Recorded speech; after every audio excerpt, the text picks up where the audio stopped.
Contact7 has been collecting questions all day long on all of these issues. So joining us to talk more about all of this and sort through some of the answers, Denver Mayor Michael Hancock is here with us. Joe BARELA, the Executive Director of the Colorado Department of Labor, and Kelly Ruff, the CEO of the Denver Metro Chamber of Commerce. So thank you all for being here first and foremost and being on this very brave Zoom outlet as we try and come up with some of the answers to some of these questions. So I want to start with you, Mayor Hancock. What does May 8th look like? And is that a firm date for Denver? Well, it's as firm as we can get it right now. And as we've talked about before, a lot changes. It could change and it happens very quickly. This is a very fluid situation, but we believe that a consensus of the metropolitan region coming together and saying May 8th is a date we're going to target works for us. As I participate in a lot of briefings today, I can tell you a lot of work has to be done between now and then. And so we're going to put the pedal to the metal and work on it. But there are a lot of hands, a lot of people working on it, but it makes more sense for us to go at it as a region than to be isolated as the capital city. Well, one of the first questions that we got, and we've all heard this multiple times, this was an email from John, and he wants to know, with national, state, and local county guidelines differing so much, why aren't agencies just simplifying and clarifying their messages and being more organized? Mr. Mayor, I'll let you answer that. Yeah, it's a very good question. I'll tell you that the interest and environmental pressures, if you will, that we're responding to are very diverse. Denver's concerns are not the same as Yuma County's concerns or more rural Colorado. Our population density calls for us to think about things differently, and quite frankly, we need to make sure certain things are in place, such as the ability and capacity to test about 1,000 people per day, making sure we can contact trace because of our demographics and our density in our communities. We have to be able to trace those folks who become asymptomatic or test positive, and to trace up to 10 people that they've been in contact with. That takes a lot of infrastructure, and quite frankly, this is the infrastructure we did not have in place at the onset of this disease in our community, and one in which is going to serve us well if there is a second wave, God forbid, or if as we get into the flu season in next winter. So it's important that we make sure that infrastructure is well on its way come May 8th. And that's what we were aiming for when we ultimately decided that May 8th would be a better date than to start this past weekend. Well, and let's talk about this reopening process, this rebounding process. We have a question that came from a small business owner in Denver, and it's Sandra. She owns an art gallery in the Golden Triangle, and she writes, when can I expect to reopen to visitors? And what safety protocols besides wearing a mask do you recommend to make my customers and artists feel safe? And I'll have Kelly jump in here as well, but Mayor Hancock, I'll let you go first. Yeah, you know what? It will vary from the industry to industry. Where there's greater capacity for social distancing within a facility, you may open up sooner. What we're guiding now that we have the governor's guidance and his executive orders, that is tremendously helpful to us, and our teams are working together right now to make sure that we can create opportunities for people, for organizations, institutions to open up. But you can rest assured, this is going to be a phased-in process where there's greater chances for density and people not being able to separate as well. Those are going to be on the back end of our phased-in opening. But we're going to be thoughtful, we're going to be methodical, and it's going to be under the guise of keeping people safe and healthy. And quite frankly, we're engaging a lot of industry players that help us think through some of the very challenging questions. Although this phasing in, Kelly, does that cause some confusion for business owners? Is the business owners you're hearing from? Yeah, I mean, what I love about the kind of crux of the questions you're getting from viewers, Ann, is they're really trying to understand, how do you navigate the tension of a pandemic with the economic impact it's having? And, frankly, that's what every city in the state are trying to navigate. And, that's not a black and white answer, and it's going to take all of us to come up with the right answers. What we would recommend right now, every employee would be thinking about, what are the changes you should be making in your workplace? when that opportunity arises. It should probably be a slow reentry. You should consider things like taking temps and providing masks to your employees. Can you distance them? Can you create additional barriers when you have cubicles or closer spaces so that they're really safe? And this is, both the perspective of the employee and the customer should be considered as you're kind of making those. I will say, Ann, at our website, we have a lot of resources people could use from the CDC, the American Medical Association, that could guide them in how to do that. So as we talk about that reentry process, our next question comes from a viewer who called in and who has questions about safety when returning to work when their boss calls. Have a listen. What if I do not feel safe going back to work, but my employer wants me to come back to work? How does that affect you as far as unemployment? If you're not feeling safe or you're, let's say, over 65 years of age, can you continue to receive unemployment because you feel that it's not safe to be back in your work environment?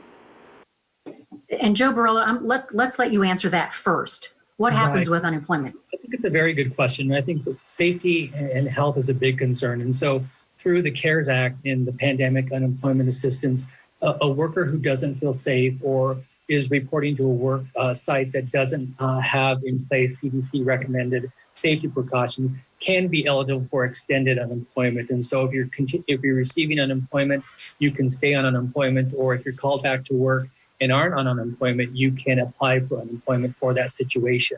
Again, every situation is dependent.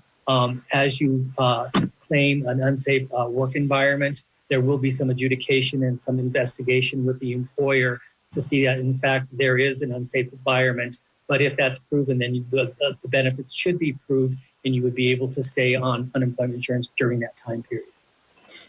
So, Kelly or Mayor Hancock, how do we make sure that our work environments are safe? I mean, there are so many different scenarios, right? But there's a difference between what should be and really what is mandatory. Yeah.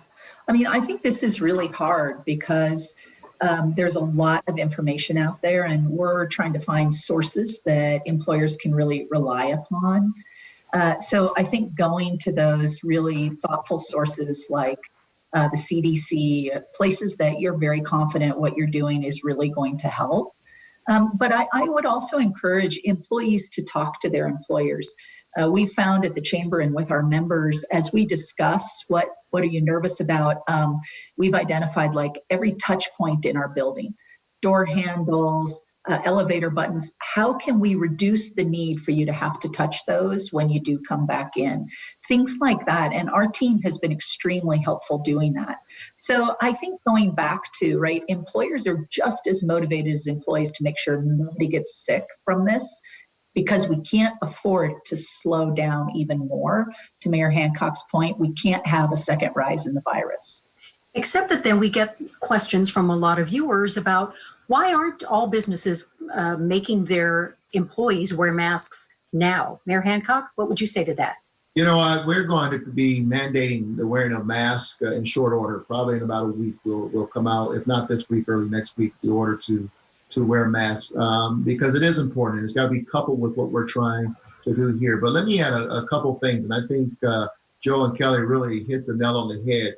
You know, employers have to think through, you know, how they build confidence with their employees. And quite frankly, and this is one of the reasons why the city of Denver and five other jurisdictions around us said to the governor, we're not quite ready. We've got to have a plan and a formula that not only builds confidence with our employees and our employers, but also with our consumer base. I mean, consumer confidence drives this economy. People got to know through your actions and through the mandates that are in place that when you walk into any location that it is clean and people have been cleared to be there and they're doing everything to keep everyone safe and healthy. One of the things that we found out during this shutdown is the reality that, you know, remote working from remote through remote systems can be a very healthy and new opportunity for businesses. This new reality, we're going to see it in the city of Denver as we're going to bring 11, 12,000 employees back to work. 95% of our employees were working from home. We realized we had the capacity to remain productive and to do the things necessary while folks are working remotely. And I think that's a critical opportunity for employers as they phase in their employees. And let's not forget, schools are closed for the year, and meaning kids are home, and we got to give those employees new opportunities to work from home and to continue to watch over their kids during the day. Although there are some businesses that it's impossible to work virtually. For example, Right. airport Yes. employees. We've heard from a lot of airport employees who say in a lot of cases they still don't feel safe. And so what kind of guidance do you have for that, for suggestions? Like I said, we're going to do everything we can to build the confidence of the employees at Denver National Airport. That means whole new calls around sanitation, around distancing from customers as best as we can, mask wearing, sanitizer almost every few steps, being able to sanitize your hand, purification in the air, make sure employees are well aware how often we're changing those filters and purifying the air. Those are things that hopefully will build confidence in people as we slowly roll it out and people begin to travel more in this country. And hopefully, knock on wood, people feel confident getting back on planes and confident walking through airports. But hopefully some of our systems that we will build into the environment at the airport will be helpful in doing that. In just gatherings, I mean, when will it, we have a question from someone in the wedding industry and how important that is to our economy. So her question is, when can we get a decent idea of when we can host these again? I'd be happy with 25% capacity, she writes, if necessary, but there are vendors, there are wedding, goers, there are couples trying to plan. I mean, you probably are all trying to plan business gatherings as well. How do you manage that now? Yeah. There are a lot of events in Denver that are on hold. I mean, just think about where, the kind of events that we typically are involved with right now. I can tell you, Joe and Kelly, we see each other at galas all the time, right? We probably would have done 4 or 5 of them by now. This time of the year, we have the Cinco de Mayo celebration. Sure. The Pride Fest supposed to be coming and Day of Rock. So Denver is going to modify its not stay at home, but social distancing order. It's set to end May the 11th. We're going to expand it or extend it through the summer. It won't be many more people. Right now, the state mandates 10. I think we're going to move to 50.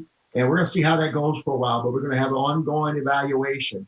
But those orders will be complete within about a week, and we'll be probably announcing them this week in terms of how we're going to lay it out and give people some sense and some idea about their gatherings that they may have planned for the summer. And can I just jump in on this? Of course. I think this line of questioning is so good, right?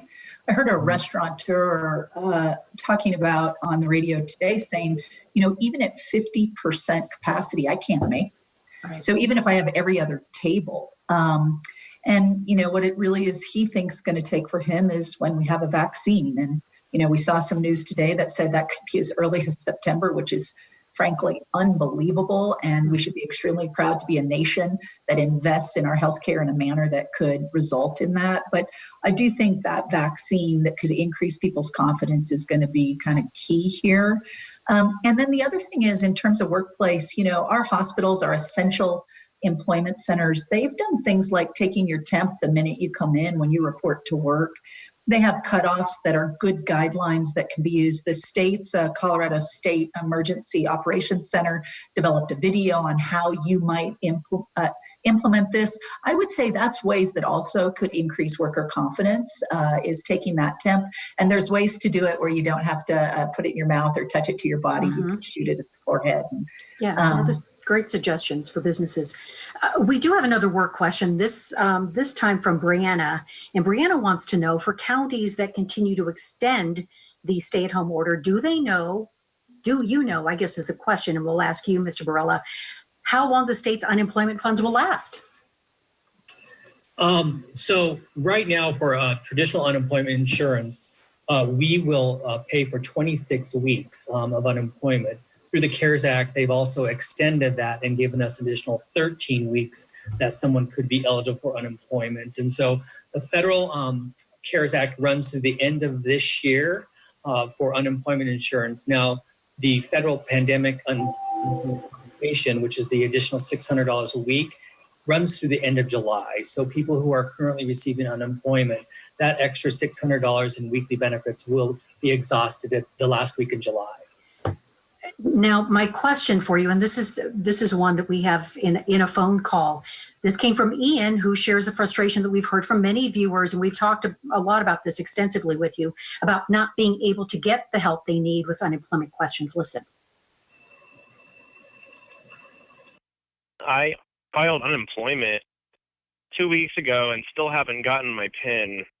I can't get through to the customer service people because of the high volume of calls, and my family is out of money. So my question is what to do in this situation. And that's a very good question. And we put a solution in place last week that someone can go online to the coloradoui.gov. They can fill out a Google Doc and submit that form and get a new PIN within 2 to 3 days electronically, rather than waiting through the mail, the U.S. Postal Service, to get that. So that person does not have to call the call center. That problem can be solved online. It's very simple. Go to coloradoui.gov, and that should be resolved very quickly for that individual to get their PIN so they can start getting financial payments into their bank account. And for those folks who do not have internet service, we actually had an email from someone who said, I don't have internet service. I tried to do it by phone. It won't go through. I'm an elderly person. I don't have a car. I'd like to know how to get unemployment. Yeah, and that's a very unfortunate situation we have for several people who don't have broadband access or can't access the online services. I would recommend to find out what county they live in, call their local Colorado Workforce Center, get a live person at the Workforce Center that can apply for them via the telephone, or if they have a neighbor or a family member that has internet connection, they can apply for them using their broadband connection or computer with their information. Okay. Mayor Hancock, what will become of, our museums, our, Cherry Creek Mall, for example? What do you foresee? Again, and those will be some of the first facilities we take a look at. I think when you think about the Botanic Gardens, the zoo, the art museums, we have a greater opportunity to create some distance for patrons of those locations. And I can foresee them being some of the first ones that we announce will be phased into this process. With regards to the Cherry Creek Mall, I quite frankly will probably see them on the same schedule as the state, which is in the next week or two, where they'll be able to roll out in terms of being open, and then again, mandated social distancing within those facilities. And so once those plans are in place, I can see them becoming part of our phasing in process very early on in the city of Denver. And Kelly, what are you hearing from these businesses, big and small, about their fears moving forward? Yeah. Well, I think if you're a company who has no revenue coming in, whether you're for-profit or nonprofit, you're struggling with the tension of reopening as soon as possible, but not causing risk to your employees or your patrons. And so that is huge tension for some of those employers. I'd say generally, the employers who've been able to go remote and have successfully been able to have their employees generally working and productive, I think you're going to see them have a very slow re-entrance back into the workplace with just those necessary positions. And I'd remind people, even in an office building, there's a lot of necessary work. There's mail and checks and that have to be processed to keep companies going. So some of those critical positions, I think, will be the first ones you see coming in. Which all sounds great, except that then a lot of kids are still at home. So how? Oh yeah. What do you all suggest for those people who do get called back to work and yet they're leaving their kids at home? We sent to over 10,000 businesses today some advice on how to think about that, including, not just if you are parents of young children who have nowhere to go, you really need to think about, can you have them work remotely for you? But vulnerable populations, one of your callers said, I'm over 65. That is definitely a population that if you can keep them remote, we probably should, because it's safer for everybody involved. And so talking to your employees about how you might come back and protect those or recognize those who can't leave their kids at home. And if I could add, I would just like to say, as you start thinking about what you're opening and how you get more to a safer at home mentality, think about your workforce planning and have those conversations with your anticipated needs for talent. and start asking your workforce, what is it going to take to make you feel safe in the work environment? Here's what I've put in place. Is it enough? Would you like more? Do you think you would come back, or is there something in your family or your health history that's going to prevent you, so I can make alternative plans? But I think now's the time to start having those conversations with your anticipated need for talent to come back to the workplace. All right, we have a question from a mom named Hillary. We know a lot of other parents are asking the same question. How are you working? And this is for you, Mayor Hancock. How are you working to find a way for youth sports and summer camps to open this summer? If temperature checks are a way for businesses to reopen, can't they also be used to allow kids sports and outside day camps to take place? You know, we have an entire team at the city working with the various camps around the city. That's how we're learning that some of them already decided to cancel their summer. But we do know that some do plan to open. And our hope also is that we're able to open up some of our recreation centers, again, providing those recreational camp programs that typically run. Again, the challenge will be how you get in, because I can almost guarantee you they will not be as over-enrolled or enrolled as they have been in the past, wanting to create opportunities for kids to have more space and not to be up on each other throughout the summer. And so we're working now to compile that list of camps that are going to be going forward, making sure they're in public spaces like we always do in terms for people to access them, to find them and be able to begin the process of enrolling in them. But unfortunately, this is going to be a different summer, Ann, and we all have to prepare for it. There won't be as many camps for kids as we're used to having out there in the city. Yeah, I mean, this is real risk, right? Kids, social distancing, it kind of makes you smile a little bit to see a 2 or 3 year old and trying to figure out how you get them not to touch their face, how to wash their hands regularly, and, don't roll in the grass with each other. I think this is a very real issue, and we have to figure out how do we help our parents be with their kids, because they need to be with their kids right now, and still work for us. By the way, one other idea is split shifts. We're seeing more and more offices look at to create space and to accommodate parents. And you'd be surprised how many workers are like, I really am interested in coming back into the office. And we're kind of like, slow your roll, everybody. So there's a lot of reasons we're all excited to be back together someday. All right, so we have another viewer who's an owner of an independent jewelry store and asks, since I am a true small business, I have low traffic normally, why can't I open and follow all the safety measures set for essential businesses? Well, one of the things that I'll tell you we wanted to do as part of this slow roll in was to give specific guidance like this jewelry operator as much as we can before they open up. And we were waiting, of course, for the state and its orders. We have them now. And so within very short order, a matter of a couple of days or so, we'll be able to give specific guidance to companies to roll out, and as well as a sense of when those particular industries will be able to open up. We want to do it in a thoughtful way. I can't tell you how important it is for us to be smart about this and to make sure that we all have a sense of what we need to do, whether you're an operator or a regulator, to keep people safe and healthy. As Kelly has pointed out as well, we cannot have as strong a second wave. And if we do this haphazardly, that's exactly what's going to happen. Well, the second wave will be more damaging, I can tell you, economically to all of us. And so we want to be smart about it. Let's talk about the whole unemployment issue for a moment. Joe, clarify for us how the CARES Act is being distributed. Why is there a holdup in a lot of cases? There just still seems to be a whole lot of frustration about how this is all working for Coloradans. Well, I can tell you since last Monday when we opened up the CARES Act, PAU, and the federal pandemic unemployment compensation, we've taken over 60,000 claims for that federal program.